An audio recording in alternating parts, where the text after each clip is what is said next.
नमस्कार, news India में स्वागत है आपका। मैं हूं आपके साथ मयूर शर्मा। बुलेटिन में सबसे पहले बात करेंगे रोहतक की, जहां पर प्रदेश के पूर्व मंत्री मनीष ग्रोवर और जिला उपायुक्त कैप्टन मनोज कुमार ने शहर की चिन्नौट कॉलोनी के रेलवे अंडरपास का निरीक्षण किया। इस दौरान मनीष ग्रोवर ने अधिकारियों को आवश्यक दिशा निर्देश जारी किए हैं। उन्होंने बताया कि रेलवे लाइन पर 7 अंडरपास बनाए जाने हैं, जिनमें से 6 अंडरपास बनाने में कोई बाधा नहीं है। चिन्नौट कॉलोनी के अंडरपास के साथ पुरानी रेलवे लाइन थी, जिसे रेलवे विभाग से बातचीत करके अंडरपास के सामने से हटा दिया गया है। उन्होंने कहा कि रविवार से अंडरपास बनाने का काम शुरू कर दिया जाएगा और इसे प्राथमिकता के आधार पर पूरा किया जाएगा। उपायुक्त कैप्टन मनोज कुमार ने कहा कि पास बनवाने के अलावा एलिवेटेड रेलवे ट्रैक के साथ पुरानी रेल लाइन पर सड़क का निर्माण काम भी किया जाएगा। रेलवे मंत्रालय से इसकी अनुमति ली जानी है। यहाँ काफ़ी समस्या थी लोगों को, और चूँकि ये रेलवे लाइन हट के यहाँ से रोड का भी प्रपोजल है जो हम बनाएंगे, हरियाणा सरकार बनाएगी।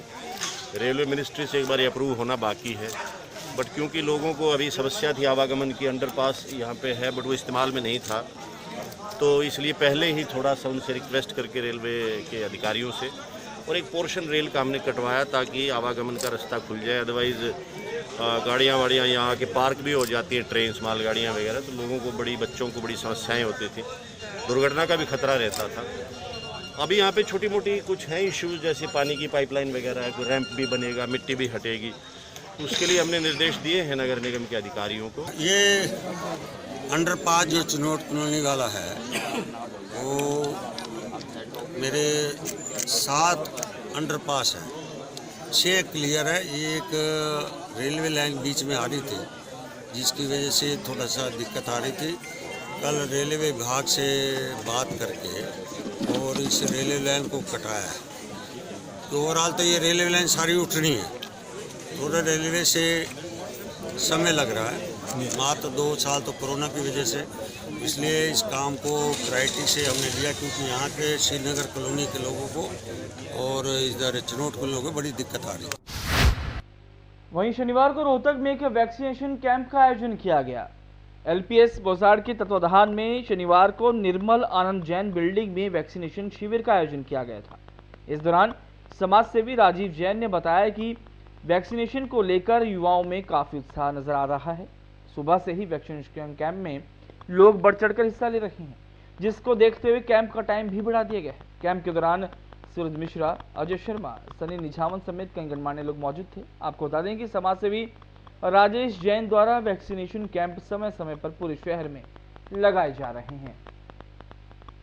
के एमडी राजेश जैन जी के द्वारा आयोजित यह आज निर्मल आनंद जैन बिल्डिंग में वैक्सीनेशन का कैंप लगाया जा रहा है। आज मैं देख रहा हूँ सुबह से ही है ना, लोगों में इतनी अवेयरनेस है, सुबह से लाइन लगी हुई है, लाइन टूट नहीं रही। और हमने 10 बजे 10:30 से लेके 1 बजे तक लगाने का वो किया था, वादा किया था, लेकिन अभी ये कैंप 3 बजे तक भी ख़त्म होता नहीं नज़र आ रहा। शनिवार को रोहतक में स्थित रिवोली होटल में ट्रेडर्स एसोसिएशन द्वारा एक बैठक का आयोजन किया गया।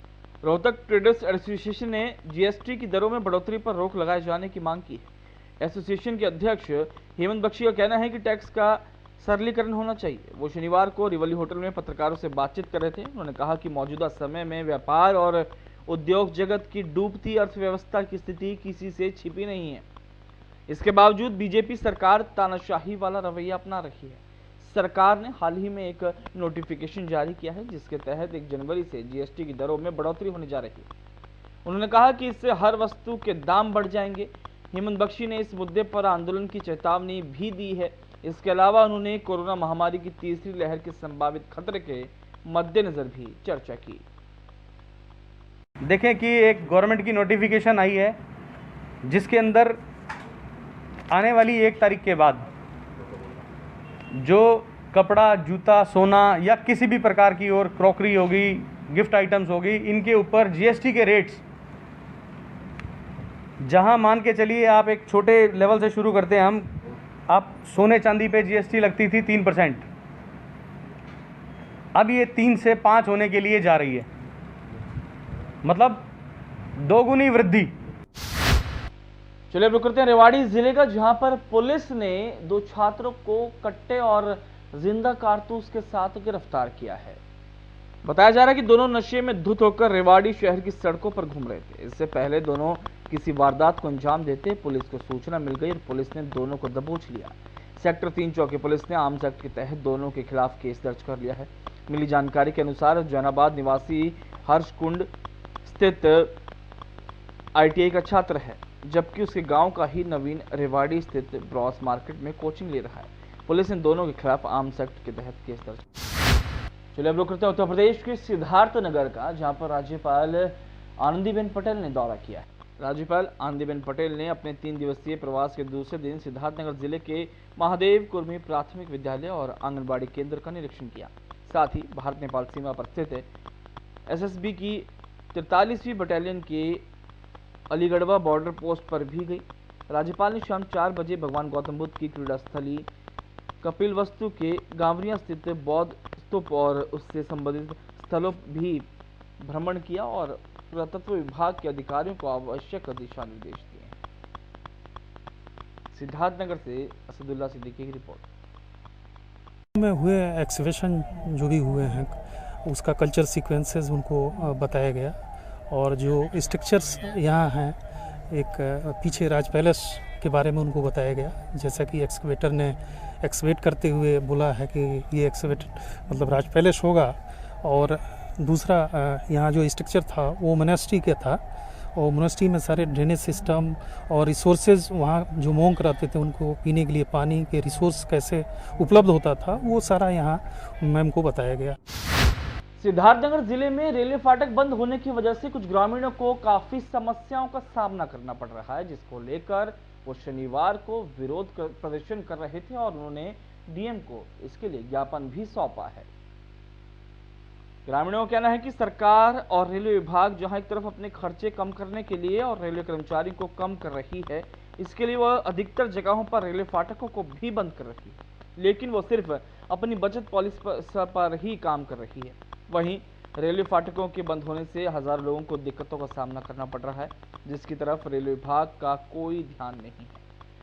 हाल ही में सिद्धार्थनगर जिले के सदर तहसील के महरिया और कोलुआ 2 रेलवे फाटकों को बंद कर दिया गया, जिसके बाद स्थानीय लोग काफी आक्रोशित हो उठे और रेलवे लाइन पर प्रदर्शन भी किया गया और जिला मुख्यालय पहुंचकर प्रशासन को ज्ञापन भी दिया गया है। इन लोगों का कहना है कि इस रेलवे फाटक के बंद होने की वजह से उन्हें 10 से 15 किलोमीटर तक का चक्कर लगाकर घूम कर आना पड़ रहा है, जिसमें काफी ईंधन और समय की बर्बादी हो रही है।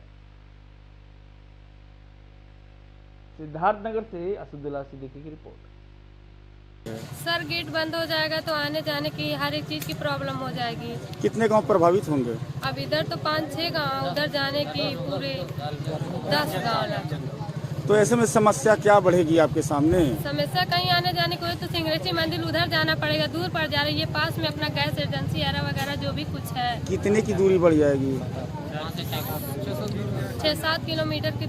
हमारे यहाँ ये रेलवे का संपार फाटक संख्या 52 फी व 53 फी दोनों जो है रेलवे द्वारा बंद किया जा रहा है, जिससे हमारे क्षेत्र के लगभग 30 से 40 हज़ार की आबादी वाले के लोगों को काफ़ी असुविधा होगी। हम लोग जो है प्रशासन से यह मांग करना चाहते हैं कि जो है हमारे यहाँ 52 फी या 53 फी में से कोई एक संपार फाटक खोला जाए। चलिए अब करते हैं उत्तर प्रदेश के अमेठी जिले का, जहां पर बीजेपी द्वारा एक तिरंगा यात्रा का आयोजन किया गया। अमेठी जिले में बीजेपी कार्यकर्ताओं द्वारा एक तिरंगा यात्रा निकाली गई। ये तिरंगा यात्रा बाजे गाजे के साथ जायज से फुर्सतगंज तक निकाली गई थी। इस दौरान कार्यकर्ताओं में काफी जोश भी देखने को मिला। तिरंगा यात्रा का नेतृत्व बीजेपी के मंडल अध्यक्ष धर्मेंद्र गिरी ने किया, लेकिन इस दौरान देशभक्ति के गानों की धुन पर कार्यकर्ता थिरकते तो दिखाई दिए, साथ ही कार्यकर्ताओं में काफी जोश भी दिखाई दिया। अमेठी से अनुराग सागर की रिपोर्ट। अमेठी में शनिवार को कुछ किसानों द्वारा प्रशासन के खिलाफ मोर्चा खोल दिया गया। भारतीय किसान यूनियन द्वारा तिलोई तहसील प्रशासन के खिलाफ धरना प्रदर्शन किया गया। किसानों का आरोप है कि प्रशासन द्वारा लगातार किसानों की समस्याओं को अनदेखा किया जा रहा है। वहीं किसानों का प्रदर्शन देख तिलोई उप जिलाधिकारी शिवानी सिंह मौके पर पहुंची और किसानों से बातचीत कर उन्हें जल्द सुलझाने का भरोसा दिया, जिसके बाद किसान शांत हुए और उन्होंने अपना धरना खत्म कर दिया। अमेठी से अनुराग सागर की रिपोर्ट। चलिए अब करते हैं रायबरेली जिले का, जहां पर एक बीजेपी द्वारा रोड शो का आयोजन किया गया और इस दौरान यातायात नियमों की खुलकर धज्जियां उड़ाई गई। दरअसल रायबरेली की सदर सीट से कांग्रेस से चुनी गई विधायिका बाहुबली अखिलेश सिंह की बेटी अदिति सिंह हाल ही में बीजेपी में शामिल हुई हैं और शनिवार को विधानसभा क्षेत्र में उन्होंने शक्ति प्रदर्शन किया। इस दौरान सैकड़ों की तादाद में बीजेपी कार्यकर्ताओं का हुजूम देखा गया और यातायात नियमों की जमकर धज्जियां उड़ाई गई। इस बीच क्षेत्रीय महासभा ने शहर में कई जगहों पर पोस्टर लगाकर उनका और उनकी बहन का सामाजिक बहिष्कार करने की बात कही। रायबरेली से महेंद्र कुमार दुबे की रिपोर्ट। सदर विधायिका अदिति सिंह का रोड शो भाजपा में शामिल होने के बाद पहली बार सदर का किया भ्रमण। रायबरेली से महेंद्र दुबे की रिपोर्ट। शनिवार को रायबरेली जिले में कांग्रेस द्वारा एक बैठक का आयोजन किया गया। ब्लॉक कांग्रेस कमेटी रोहिनिया के सदस्यता अभियान के लिए ब्लॉक स्तरीय बैठक का आयोजन किया गया था, जिसकी अध्यक्षता ब्लॉक कांग्रेस कमेटी के अध्यक्ष रतिपाल पासी ने की। इस बैठक में सर्वसम्मति से तय किया गया कि सदस्यता पुस्तिकाएं उपलब्ध होने के तुरंत बाद सघन जनसंपर्क अभियान चलाकर सदस्यता की जाएगी और हर परिस्थितियों में 10 दिसंबर तक सदस्यता पूर्ण कर जिला कार्यालय को प्रेषित कर दी जाएगी। रायबरेली से महेंद्र कुमार दुबे की रिपोर्ट।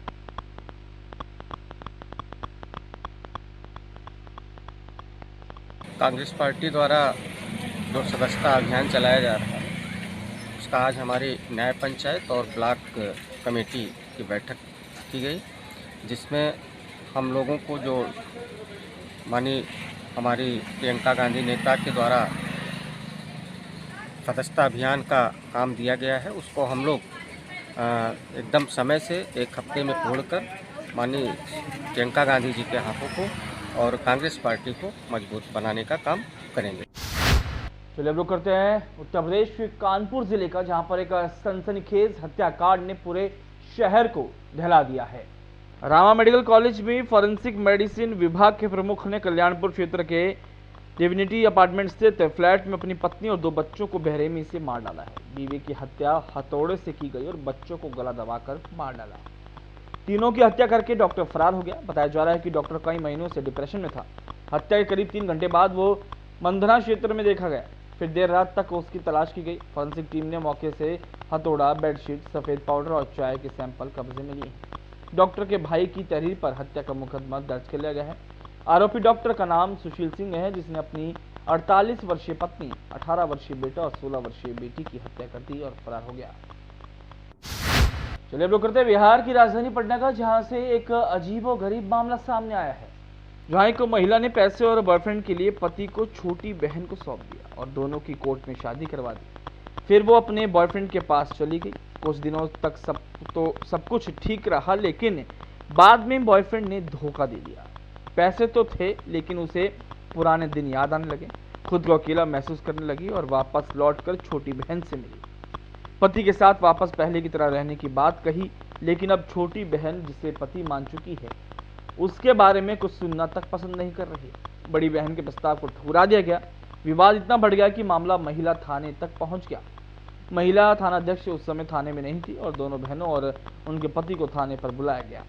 अब इस मामले में पुलिस को दखल देनी पड़ी। इस बुलेटिन में फिलहाल इतना ही। दीजिए इजाजत, नमस्कार।